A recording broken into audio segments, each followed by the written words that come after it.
আজ আমি এক্সপেরিমেন্ট করব গাঙ্গুলিদার রান্না দিয়ে।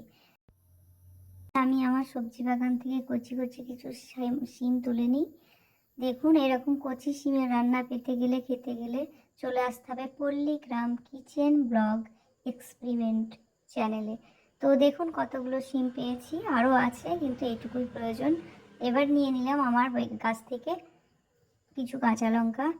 দেখুন আমার চারিপাশটা হলুদ ফুলে ভরপুর, সবুজ হলুদ, আর এখানে লাল রক্তগাঁদাও আছে, শুধু হলুদ নেই। তো চলুন, এখানে থেকে একটা বেগুনও তুলে নিয়েছি।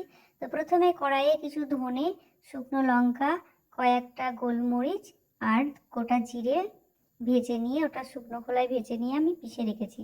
তো এবার আমি দিয়ে দিলাম কালো জিরে ফোড়নে, কাঁচা লঙ্কা আর পেঁয়াজ।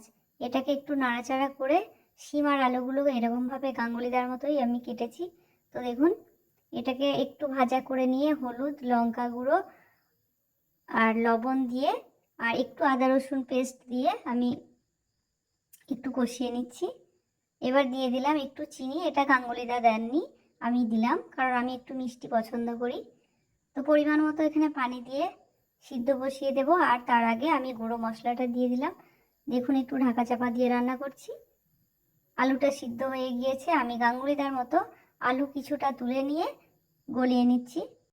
তো বন্ধুরা, গাঙ্গুলিদা শুধু সুন্দর কথাই বলেন না, রান্নাটাও অসাধারণ করেন। আমি এটাকে খেয়ে দেখেছি, এর স্বাদ অপূর্ব। একবার হলেও বাড়িতে ট্রাই করবেন।